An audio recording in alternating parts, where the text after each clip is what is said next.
Le pido que por favor abra su Biblia al libro de los Hechos. ¿Y en cuál capítulo nos quedamos pendientes? El capítulo 5, amén.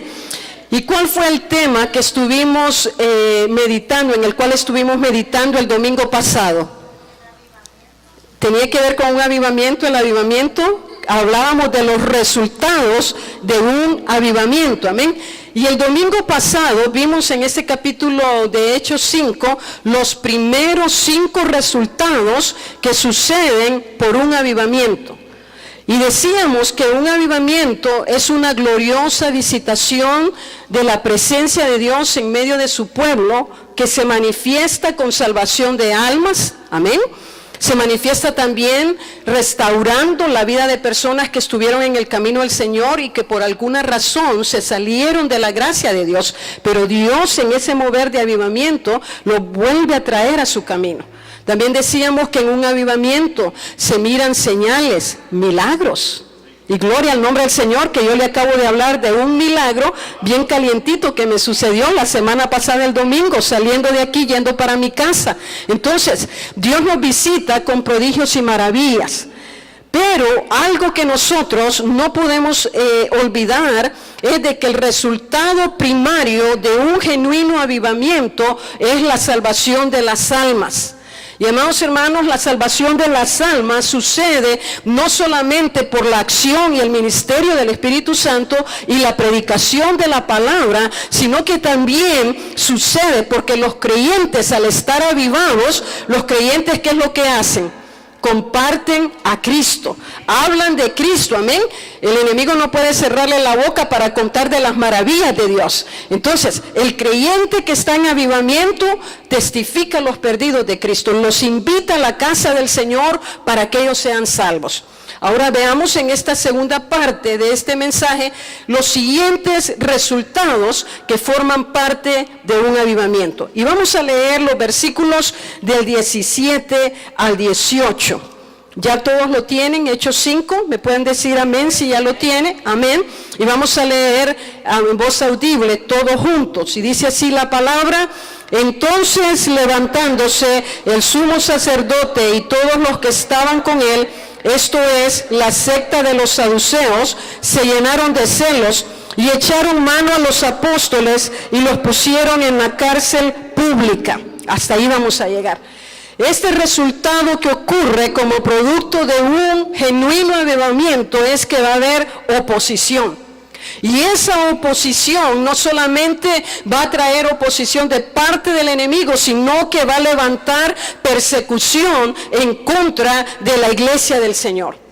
Si analizamos y estudiamos los avivamientos que se han dado a través de la historia de la iglesia, vamos a encontrar que esa oposición generalmente viene a través de grupos religiosos que se sienten amenazados con la predicación del evangelio.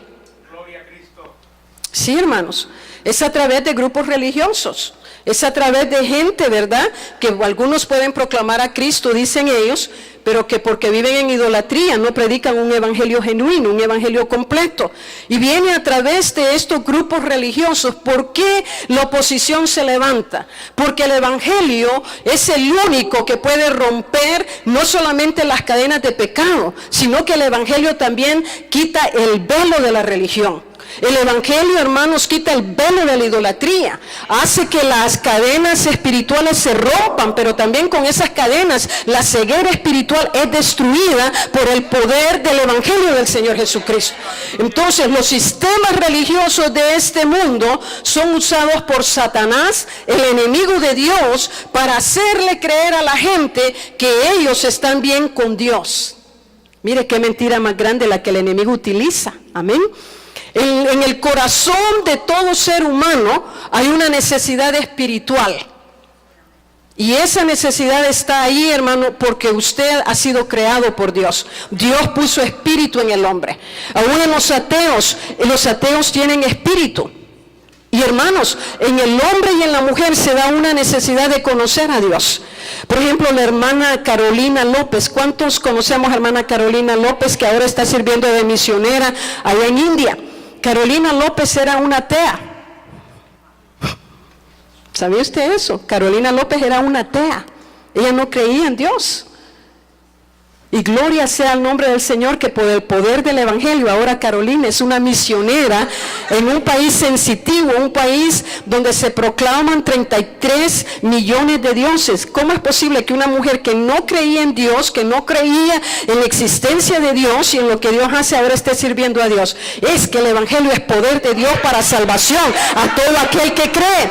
Entonces, el ser humano tiene una necesidad espiritual, y esa necesidad espiritual tiene que ser satisfecha, y solo puede ser satisfecha cuando se tiene comunión con Dios, pero no con cualquier Dios, ni tampoco con ídolos. Esa necesidad espiritual solamente puede ser llena cuando conocemos a Jesús, el Hijo de Dios, porque es a través de Él que Dios se ha revelado al hombre. A través de Jesús nosotros podemos conocer quién es Dios. Todos los sistemas religiosos presentan a un determinado ser humano como infalible o santo. Si usted en su mente revisa los sistemas religiosos, usted se va a dar cuenta que todos tienen un personaje al que ellos creen como infalible o santo, y lo que ese personaje dice o lo que él ha escrito tiene que acatarse como si fuera palabra de Dios para ser salvo. Sin embargo, a mí la Biblia me dice otra cosa.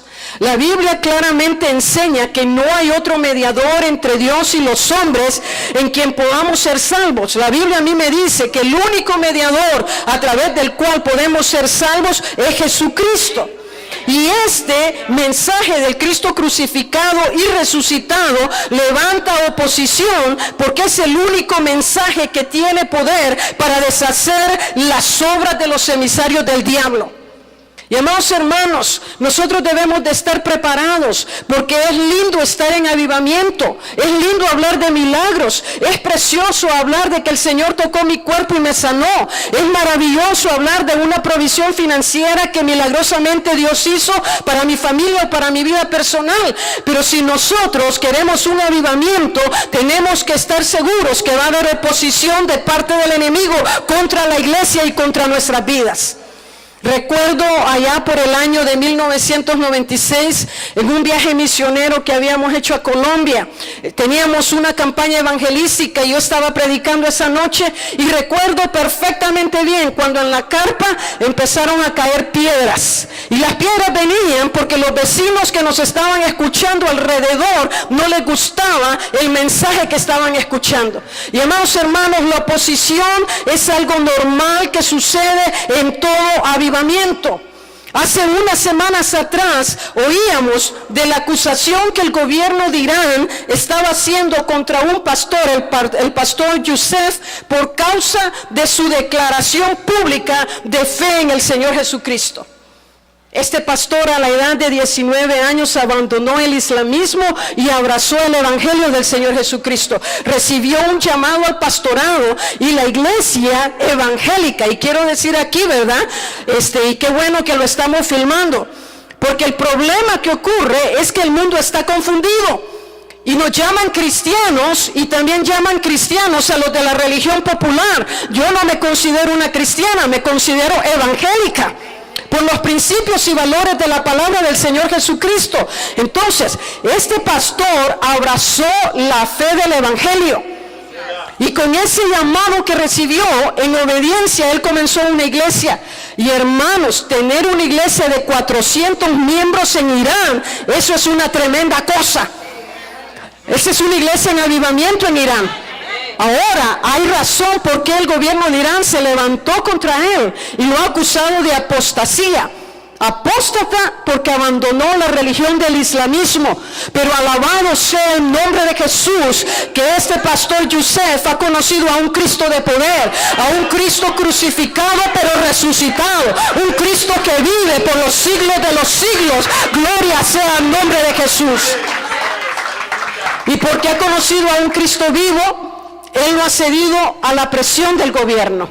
Ha estado en la cárcel por aproximadamente 2 años, amados hermanos, y el gobierno le ha estado haciendo presión y presión para que él renuncie públicamente al Señor Jesucristo, para que renuncie al señorío de Jesús. Y el hermano Youssef, el pastor, ha dicho que él no lo va a hacer. Y amados hermanos, leía en estos días de que la presión mundial que se ha hecho a través de la internet, a través de las embajadas en diferentes países, las embajadas de Irán, ha hecho que ahora el gobierno de Irán retroceda un poco. Y ha dicho que el caso que tiene contra el pastor Youssef en la mayor corte de Irán lo han bajado a una corte local. Y amados hermanos, esa es una victoria para la iglesia del Señor Jesucristo.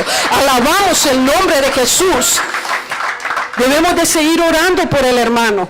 Pero yo estoy segura que el hermano Youssef está dispuesto a padecer por causa del Señor Jesucristo. Si ya estuvo dispuesto a pasar 2 años en la cárcel, estoy segura que él está dispuesto a morir si fuera necesario por la causa del Señor. Ahora, la Biblia nos advierte a no ignorar las maquinaciones del maligno. Usted y yo sabemos que el enemigo se va a levantar furioso contra la iglesia que entre en avivamiento. Pero la Biblia nos da una advertencia y nos dice que no debemos de olvidar sus maquinaciones, sino más bien reprenderlas. Y eso también significa que si nos humillamos bajo la poderosa mano del Señor, el Señor va a enviar su auxilio divino a nuestras vidas. Cuando el enemigo se levante en oposición contra usted, usted tiene que estar seguro que cuando esto suceda, veremos el 7º resultado del avivamiento. Y le voy a pedir que por favor leamos ahí en el capítulo 5 y mantengan la Biblia abierta porque vamos a estar yendo bastante a este capítulo 5. Vamos a leer los versículos del 19 al 26 para que veamos el 7º resultado de un avivamiento genuino. ¿Lo tenemos ya? Y dice la palabra: mas un ángel del Señor, abriendo de noche las puertas de la cárcel y sacándolos, dijo: y puestos en pie en el templo, anunciad al pueblo todas las palabras de esta vida. Habiendo oído esto, entraron de mañana en el templo y enseñaban. Entre tanto vinieron el sumo sacerdote y los que estaban con él, y convocaron al concilio y a todos los ancianos de los hijos de Israel, y enviaron a la cárcel para que fuesen traídos.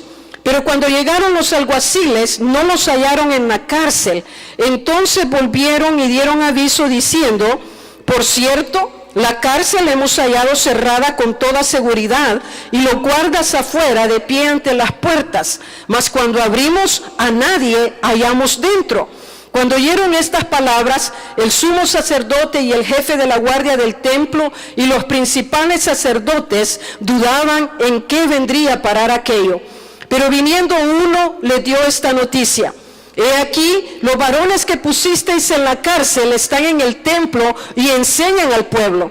Entonces fue el jefe de la guardia con los alguaciles y los trajo sin violencia, porque temían ser apedreados por el pueblo.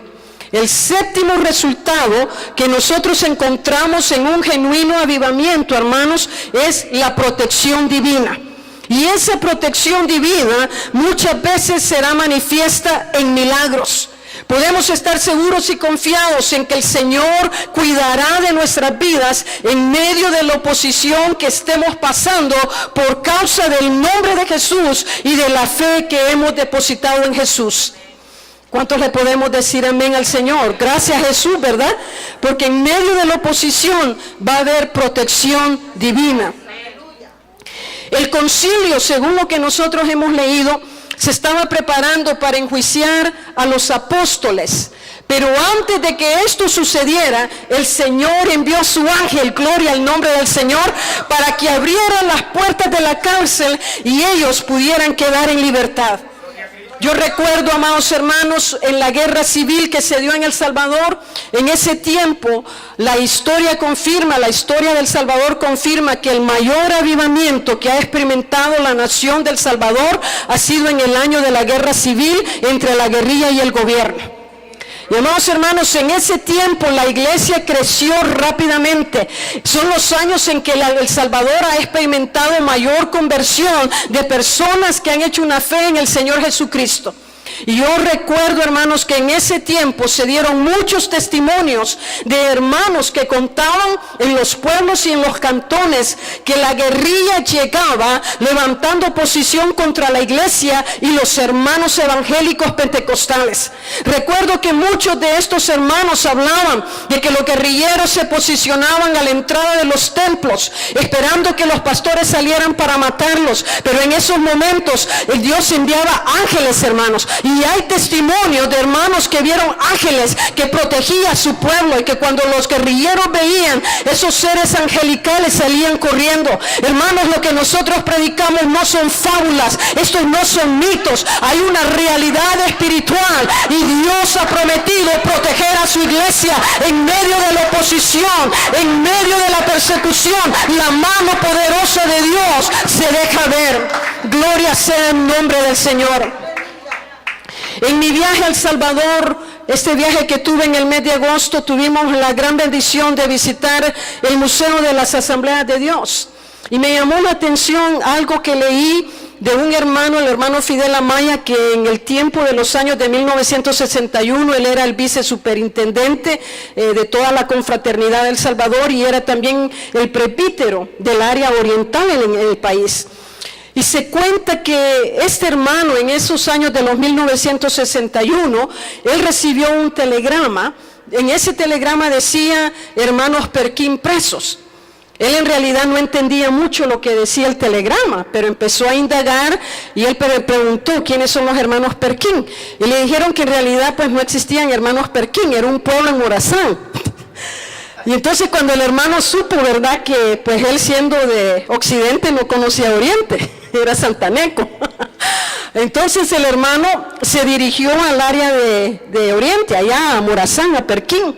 Y cuando él llegó, se dio cuenta, ¿verdad?, que en realidad lo que el telegrama quería decir era que tenían presos a 7 hermanos que habían estado predicando en las plazas del pueblo de Perquín, en las calles, y que la Guardia Nacional les estaba acusando de que habían hecho un gran relajo, un gran escándalo, y por eso los habían metido en la cárcel. Entonces cuando él llegó, la Guardia Nacional, ¿verdad?, los guardias lo vieron, y a saber qué es lo que le vieron, hermanos, que de inmediato se pusieron así y empezaron a saludarlo como que era coronel. Y le preguntaron, me imagino que le dijeron: mi coronel, ¿para qué vino aquí? Y el hermano aprovechó, ¿verdad?, el saludo oficial de coronel, y les dijo: quiero que suelten a esos 7 presos que ustedes tienen aquí.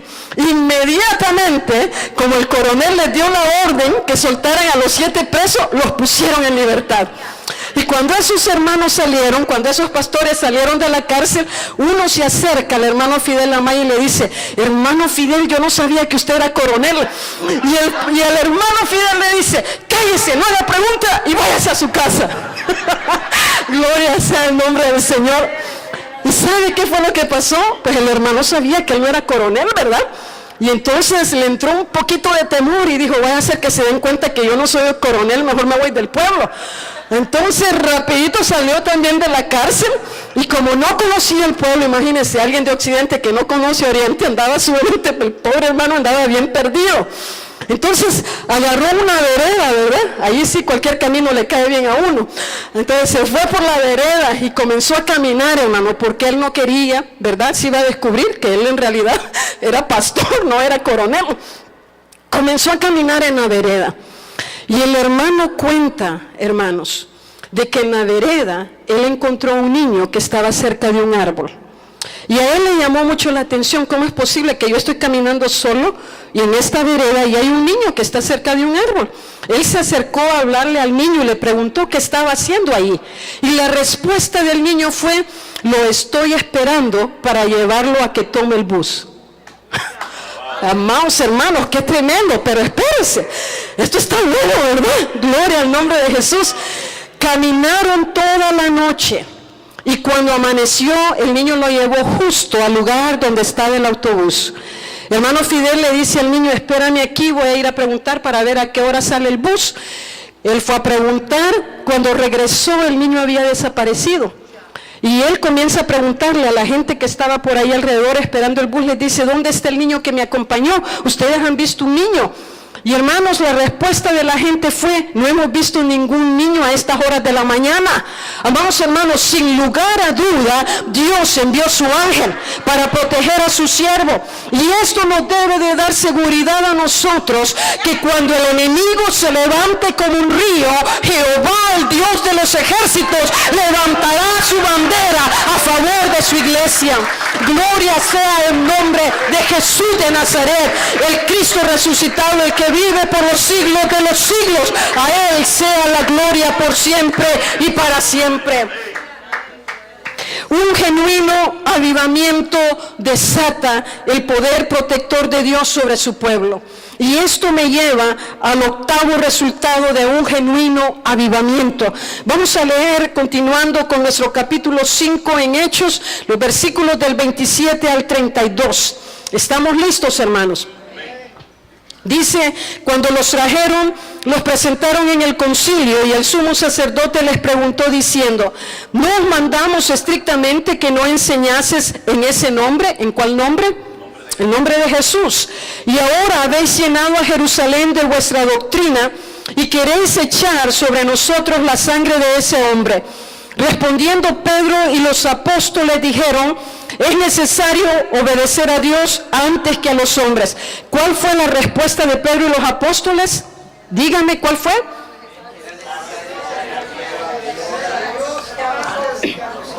El Dios de nuestros padres levantó a Jesús, a quien vosotros matasteis colgándole en un madero. A este Dios ha exaltado con su diestra por príncipe el Salvador, para dar a Israel arrepentimiento y perdón de pecados. Y nosotros somos testigos suyos de estas cosas, y también el Espíritu Santo, el cual ha dado Dios a los que le obedecen. El octavo resultado que nosotros vamos a ver en un avivamiento que se debe de dar, hermanos, es rendición absoluta. Rendición absoluta. ¿Cómo es posible que estos apóstoles, después de que fueron encarcelados, todavía estuvieran dispuestos a seguir predicando el mensaje de vida que el ángel les dijo que tenían que anunciar al pueblo? ¿Cómo es posible, hermanos, que ellos estuvieran dispuestos a arriesgarse otra vez a que los pusieran en la cárcel? Mire, la respuesta humana es que una vez liberados de la cárcel, ellos pudieron haberse ido a refugiar a sus casas para estar seguros con su familia. Esa es la respuesta humana. Sin embargo, ellos optaron por exponerse nuevamente a que fueran encarcelados por no ceñirse a la orden que el Sanedrín les había dado de no predicar en el nombre de Jesús ni a Jesús, porque ellos habían conocido que este Cristo valía la pena poner toda su confianza en Él. Y amados hermanos, para desafiar toda oposición que se levanta contra la iglesia, se requiere de una rendición absoluta al Señor. Y cuando hablamos de una rendición absoluta, rendirse es más que consagrarse.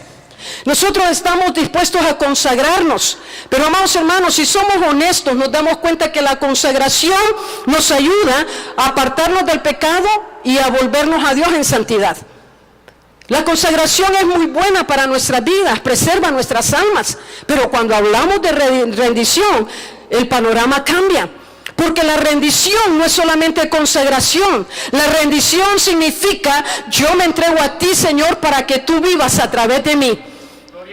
Te entrego, Señor, mi agenda, te entrego mis finanzas, te entrego mi casa, te entrego mi carro, te entrego mi familia, te entrego todo lo que tengo, todo lo que soy. Hay una gran diferencia entre la consagración a la rendición. Y amados hermanos, si nosotros queremos seguir en ese avivamiento, tenemos que dejar de hacer lo que queremos. Tenemos que dejar de hacer lo que nosotros pensamos que tenemos que hacer.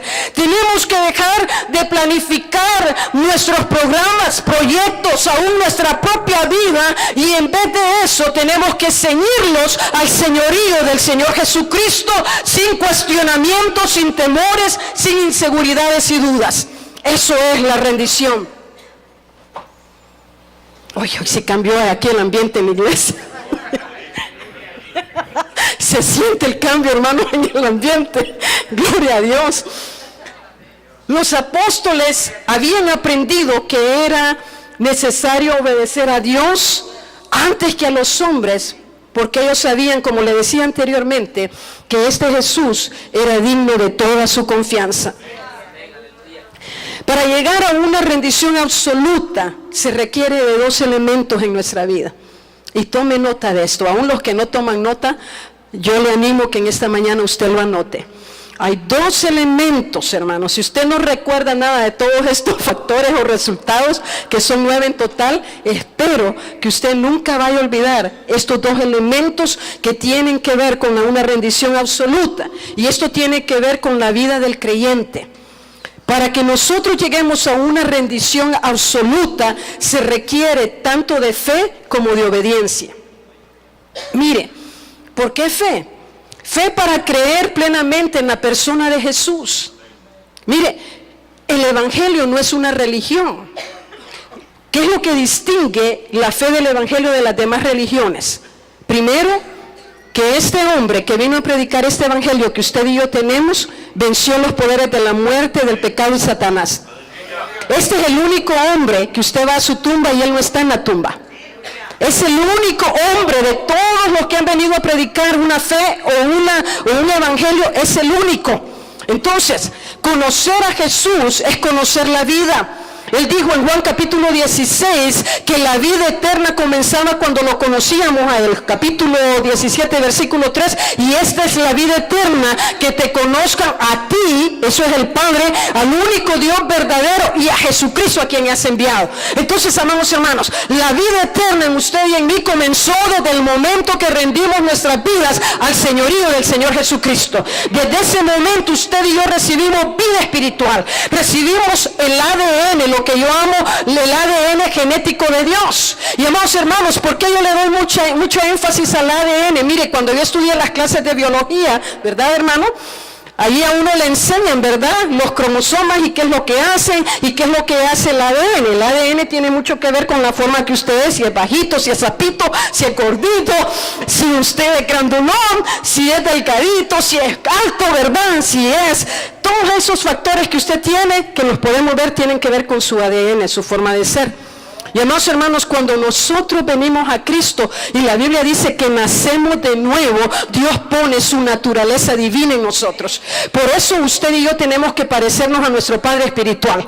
Si de verdad hemos nacido de nuevo, se tiene que ver las características de nuestro amado Dios en nuestra vida personal. Entonces, ¿por qué es importante conocer a Jesús? Porque Jesús es el fundamento de su fe y de mi fe. Si usted no conoce a Jesús, usted no va a crecer. Usted va a andar deambulando por aquí, por allá, bien inseguro en la vida. ¿Por qué? Porque le hace falta el fundamento. Y el fundamento de su vida, el fundamento de mi vida, el fundamento de esta iglesia es Jesús, el Hijo de Dios. Gloria al Señor. Por eso, amados hermanos, aquí en la Escuela de Discípulos hemos añadido este curso 01 que tiene que ver con la vida plenitud.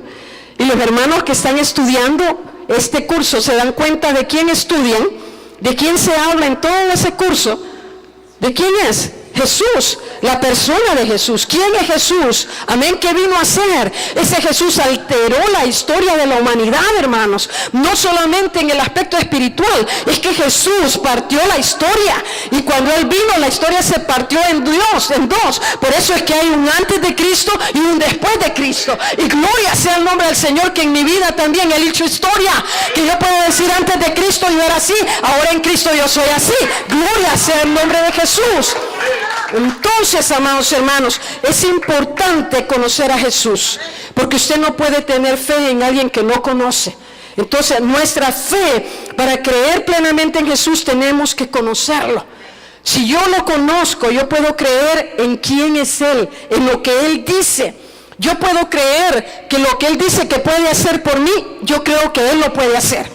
Si yo creo que el Señor me va a usar, yo creo que Él me puede usar. ¿Me entiende lo que estoy diciendo? Entonces, la fe tiene que estar dentro de lo que es la rendición.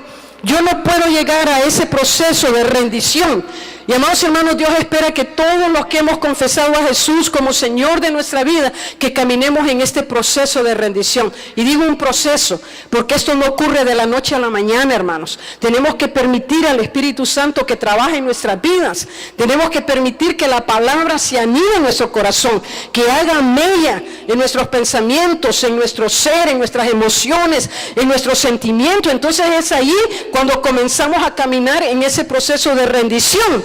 Ahora, yo le decía que también se requiere de la obediencia. No es suficiente tener fe. Usted puede tener fe, pero si no tiene obediencia, está patojito. No camina bien. Sí, anda cojo. Entonces usted no quiere caminar cojo. ¿Cuántos quieren ser cojos aquí, espiritualmente hablando? Ninguno, ¿verdad? Queremos tener los dos pies bien sembrados en la tierra. Amén, gloria a Dios. Entonces necesitamos el de la obediencia y el de la fe. Entonces, la obediencia. ¿Obediencia por qué? Obediencia para hacer lo que Él me manda hacer cuando no tenga sentido o entienda lo que Él me está pidiendo que haga. Y amados hermanos, la obediencia va ligado a la fe, porque mire, va a haber cosas que Dios a usted le va a mandar que haga, que usted no las entiende. No tienen sentido. El ser humano quiere un plan. Esa es nuestra naturaleza. Nos asusta lo desconocido. Sí, esa es nuestra naturaleza humana y todos la tenemos. Cuando usted sale de su casa, ¿verdad? Y hace planes de un viaje, usted quiere asegurarse que va a llegar allá. Amén, que no va a andar perdido, que no va a andar perdiendo gasolina y tiempo, sino que se asegura con Google, el GPS y tantas otras cosas que hay hoy en día, ¿verdad? Hoy ya no le preguntamos a la gente, mire, ¿por dónde allá? Por aquel palito, eso ya es historia, amén. Gloria al nombre del Señor. Entonces queremos asegurarnos que vamos a llegar a ese lugar. Entonces, el problema que nosotros tenemos, por lo cual muchas veces no podemos ver la manifestación de Dios con mayor poder, es porque nos hace falta creerle a Dios.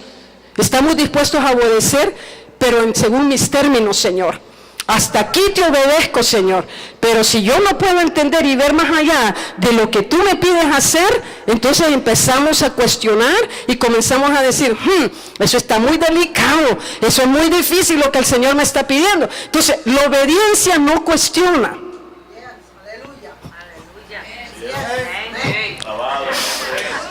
La obediencia no cuestiona. La obediencia hace lo que le dicen. Y amados hermanos, si queremos vivir en un avivamiento, necesitamos vivir vidas rendidas. Obedecer sin cuestionar. ¿Por qué? Porque el Señor sabe lo que está haciendo. La obediencia debe de llevarnos a una vida de sumisión al señorío de Cristo, donde yo ya no vivo más, sino que ahora vive Cristo en mí. Y amados hermanos, Pablo decía, yo no pretendo haberlo alcanzado todo, pero una cosa hago, dejando lo que queda atrás, prosigo a la meta del supremo llamamiento, viendo a Cristo Jesús. Amados hermanos, ninguno de nosotros aquí lo ha logrado. Yo no lo he logrado, ni nuestra pastora lo ha logrado. Pero vamos en esa meta, estamos en ese camino para alcanzarlo, para asirnos de Cristo Jesús. Y una vez que nosotros nos agarremos de Jesús, nos abracemos de Jesús, podamos caminar en ese camino de rendición. La obediencia debe de llevarnos a una vida de sumisión al señorío de Cristo, pero nuestra sumisión a Él debe de ejecutarse en los asuntos del diario vivir. El problema de muchos creyentes es que quieren obedecer a lo que Dios les dice, a las cosas grandes. Pero mire, el reino de Dios no funciona de esa manera. El hombre mira las cosas grandes, pero Dios mira las cosas que no se pueden ni ver. Eso fue lo que el Señor le dijo al profeta Samuel. No mires lo que está delante de ti, porque yo no miro lo que está afuera, yo miro lo que está dentro. Entonces, amados hermanos, en nuestro caminar de rendición con Dios, nosotros no podemos dejarnos llevar por las cosas que se miran. Usted tiene que entender eso. Para llegar al señorío de Cristo, yo tengo que comenzar con las cosas pequeñas en su diario vivir. ¿Cuáles son las cosas que Dios a usted le habla? Mire, hay creyentes que dicen, no, es que yo no oigo la voz de Dios. No la oye porque usted no le pone atención. Pero Dios nos habla constantemente, de diferentes maneras, de diferentes formas. Entonces, amados hermanos, si queremos llegar a este resultado estado de una rendición plena en Dios, no espere comenzar por las nubes, tiene que comenzar desde la tierra. Gloria sea el nombre del Señor. Entonces, en su trabajo, ay, hermana, por favor no toques área. En su trabajo, ¿cuál es el compañero de trabajo que le hace la vida de cuadritos? ¿Cuál es el compañero de trabajo que le echa la carga del trabajo a usted y bien rechoncho allá sentado, yéndose a la cafetería a tomar Coca-Cola? Todo el tiempo anda buscando breaks y uno echando la gota gorda. ¿Cuáles son las cosas en nuestro diario vivir en su casa? ¿Cuáles son las situaciones? El tráfico.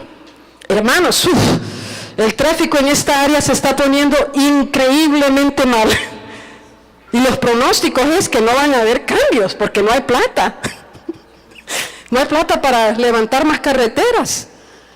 Usted puede pasar fácilmente, hermanos, en un trecho. A mí me pasó ayer que iba de la escuela de discípulos a mi casa. Yo iba feliz, hermanos, que iba a llegar a cenar, que iba a llegar a terminar responsabilidades que tenía que dejar terminadas para hoy. Y en un trecho que me hago 5 minutos, pasé 25 minutos. Cuando llegué sentí que ya me habían robado 25 minutos de lo que tenía que hacer. Entonces, el tráfico, hermanos, puede ser una situación, ¿me entiende? Pero Dios quiere que nosotros le entreguemos esas pequeñas cosas que parecen insignificantes. Porque si no podemos entregarle a Dios esas cosas, si no nos podemos someter a Él trayendo esas cosas, no vamos a lograr una vida rendida al Señor. Comience por lo del diario vivir, lo que usted sabe que tiene que hacer. Y esto me lleva, amados hermanos, a lo que dice el versículo 32. Y lo vamos a leer, este versículo 32 dice, y nosotros somos testigos suyos de estas cosas. ¿De cuáles cosas? ¿De qué cosas? Basándonos en el versículo. Los apóstoles de la muerte de Jesús, su resurrección, del evangelio que habían recibido. Amén. Ellos eran testigos de esas cosas. Entonces, para ser un testigo usted tiene que... Tiene que ver, no de oídas, sino que lo vi, amén. Y si no lo vio, no diga nada, amén. Entonces eso nos libra de problemas, hermanos, amén. Una cuñita que no sé por qué ahí salió, ¿verdad? Gloria a Dios. Entonces dice el versículo 32, y nosotros somos testigos suyos de estas cosas, y también, ¿quién?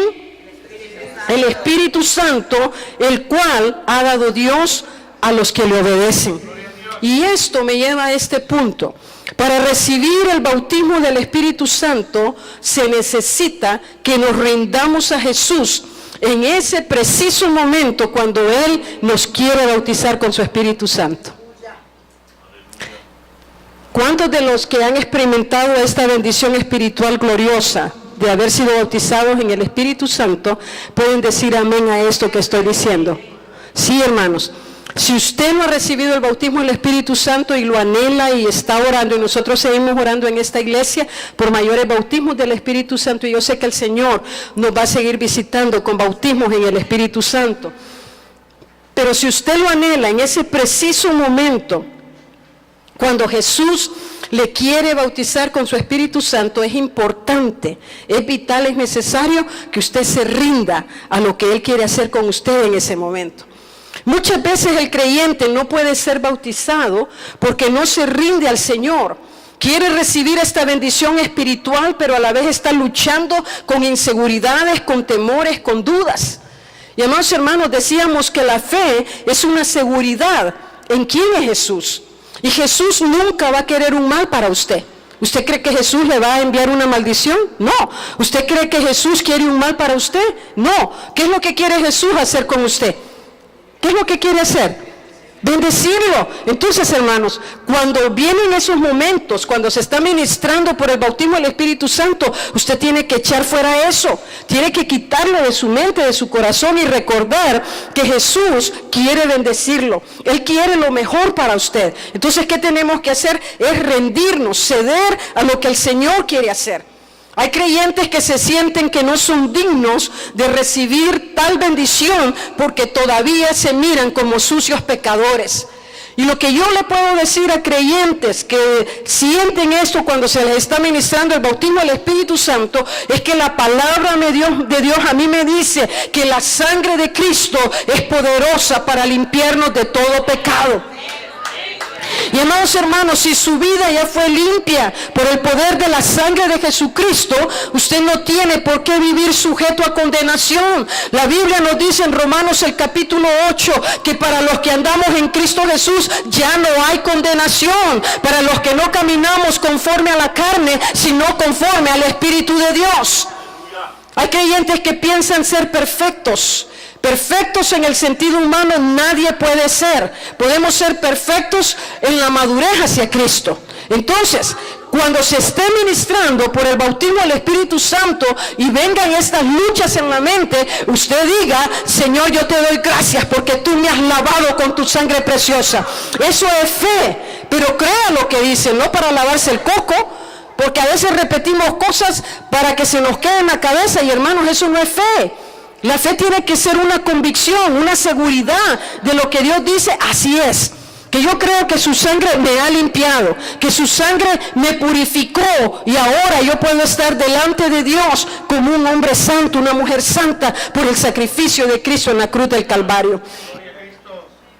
Hay otros que no permiten el mover del Espíritu Santo, que el Señor venga sobre ellos y los bautice, porque se ponen a pensar que ellos pueden perder el control de ellos mismos y cómo se van a ver delante de la congregación. Les importa más la imagen.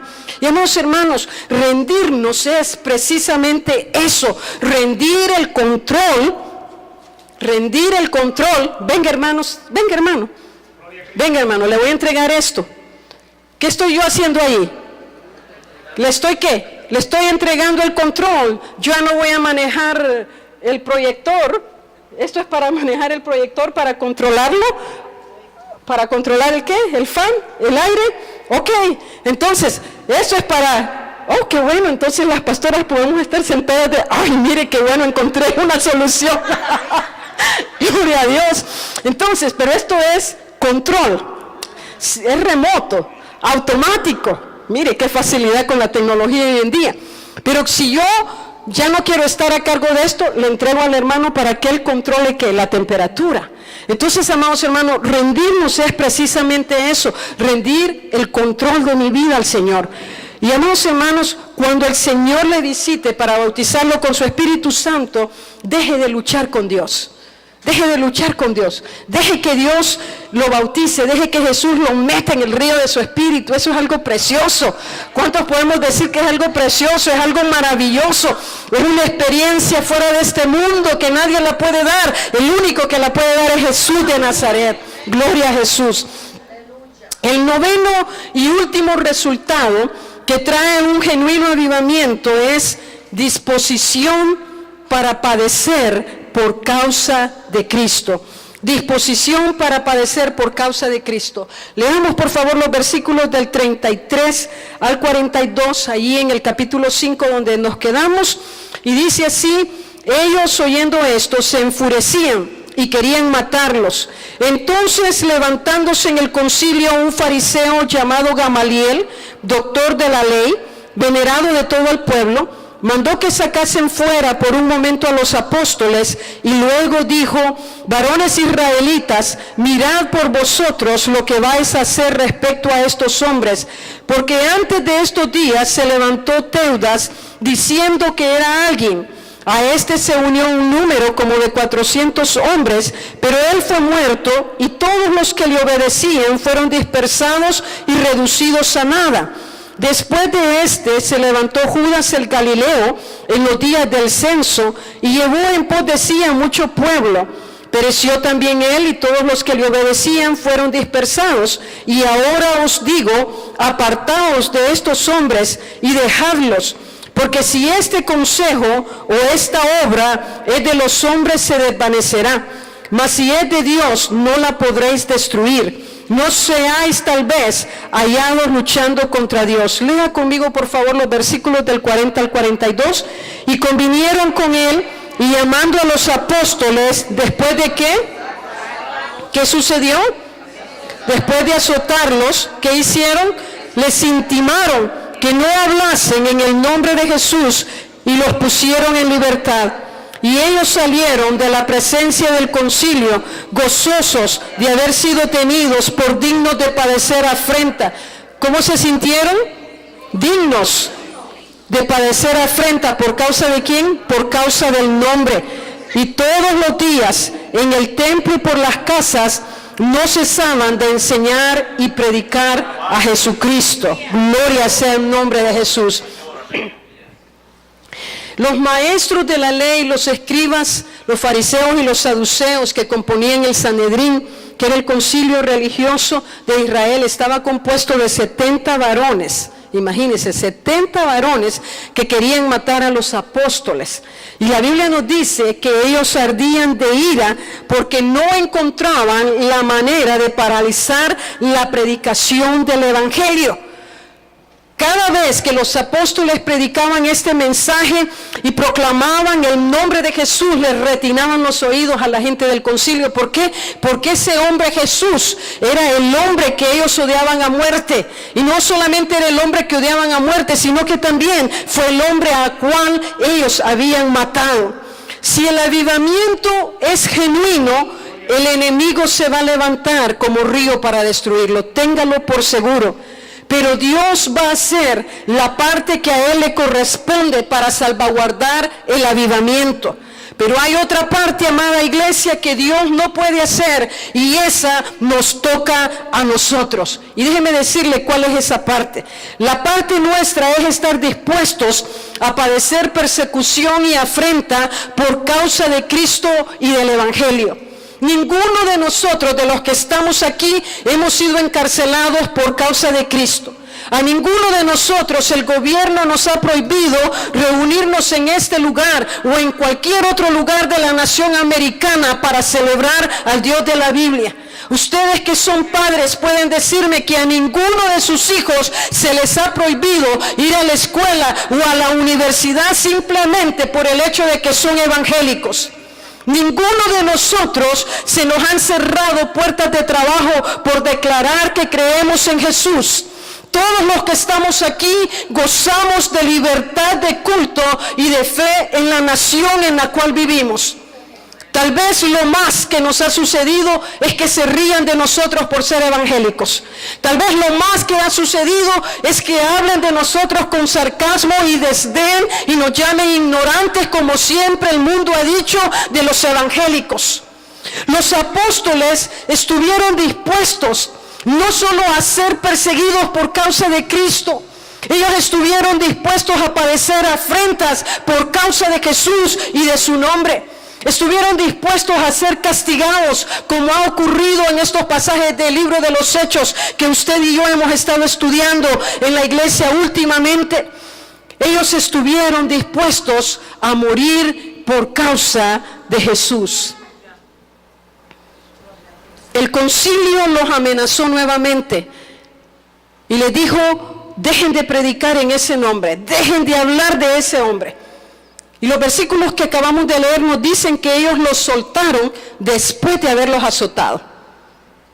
Fíjense que en el versículo que leímos, la palabra azote de la palabra griega significa despellejar. Y los azotes que le dieron a los apóstoles, la ley, el Levítico hablaba de que se daban 39 azotes menos uno. O sea que eso quiere decir que a nadie le podían dar 40 azotes, porque era en contra de la ley. Pero le podían dar 39. Y los saduceos tenían esa práctica. Y el látigo que ellos usaban no es el látigo que usted y yo vemos en la televisión cuando los domadores de leones están domando a los elefantes, a los tigres y a los leones. No es ese látigo. El látigo que ellos usaban era un látigo que se soltaba en 3 puntas. Y esas 3 puntas eran de cuero. O sea, que el látigo era pesado. Imagínense, con 1, 2 o 3 yo ya hubiera caído. Y 39 latigazos de correas de cuero. Por eso el griego tiene razón en decir que se les despellejaron las espaldas. Quiere decir que probablemente algunos hasta les abrieron la espalda de tanto latigazo. Y amados hermanos, usted y yo, ninguno de nosotros quizás tenga que pasar por esto que pasaron los discípulos. Pero una cosa que usted y yo tenemos que entender es que un verdadero avivamiento requiere que estemos dispuestos a sufrir por causa de Jesús y de su nombre. La pregunta es, ¿cuántos de nosotros vamos a estar dispuestos? ¿Cómo salieron los discípulos de la presencia del concilio? Salieron despellejados de la espalda, salieron sangrando. Eso es lo que yo entiendo, según lo que el versículo yo no creo, hermanos, que los del Sanedrín dijeron, llamemos a las enfermeras, quizás ni habían enfermeras. No creo que dijeron, llamemos a los siervos para que vengan y limpien las espaldas de estos hombres que están sangrando. No creo, hermanos. Creo que inmediatamente después que los azotaron les dijeron, váyanse a su casa. Estoy segura que ellos iban en la calle, en las calles de Jerusalén, con la ropa abierta, rota por los latigazos, sangrando, la piel abierta. Pero la Biblia nos dice que despellejados y sangrando de sus espaldas, salieron gozosos de haber sido tenidos por dignos de padecer afrenta por causa del nombre de Jesús. Estos discípulos genuinamente estaban en un verdadero avivamiento. ¿Sabe por qué? Porque dice la Biblia, este pasaje de Hechos 5 termina diciendo que ellos cuando salieron, aún con la espalda despellejada por los azotes que recibieron, ellos continuaron predicando a Jesús y reuniéndose. Y dice, todos los días en el templo y por las casas no cesaban de enseñar y predicar a Jesucristo. ¿Estamos dispuestos, si fuera necesario, a padecer por Cristo con tal de que su nombre siga siendo predicado? Amados hermanos, Dios ciertamente nos está visitando y hay resultados de ese avivamiento que se están dando. Hay otros resultados, especialmente estos últimos 4 que he predicado, que todavía no los estamos viendo, pero si estamos en un verdadero avivamiento, tenga por seguro que los vamos a tener que ver. El asunto va a ser, vamos a estar dispuestos. En conclusión, nunca olvidemos que la razón por la cual Dios envía un avivamiento es para traer gloria a su nombre, para avivar la iglesia y usarla de una manera poderosa en el alcance de los perdidos y en el establecimiento de Dios en esta tierra. Esa es la causa por la cual Dios envía el avivamiento. Muchos avivamientos de los que hoy se hablan son falsos avivamientos, pues a la luz de la palabra de Dios no encontramos los resultados que el capítulo 5 del libro de los Hechos nos muestra. Esos falsos avivamientos son más que todo un espectáculo fabricado por hombres y mujeres que quieren traer gloria a ellos mismos, pero que no están glorificando el nombre de Jesús. Un genuino avivamiento hará que los creyentes experimenten un rendimiento absoluto a Dios, lo cual los llevará a que ellos puedan estar dispuestos a sufrir por causa de Cristo y del Evangelio. Un genuino avivamiento nos desenfoca de nosotros mismos, amados hermanos, y nos enfoca en la persona de Jesús. Hace que nuestros intereses se vuelquen en el reino de Dios, en la persona de Jesús. Amado y hermano y hermana, ¿se están viendo en usted los resultados del avivamiento que Dios está trayendo a nuestra iglesia? El altar en esta mañana está abierto para todos aquellos que reconocemos que no estamos allí, pero que queremos vivir una vida rendida delante del Señor.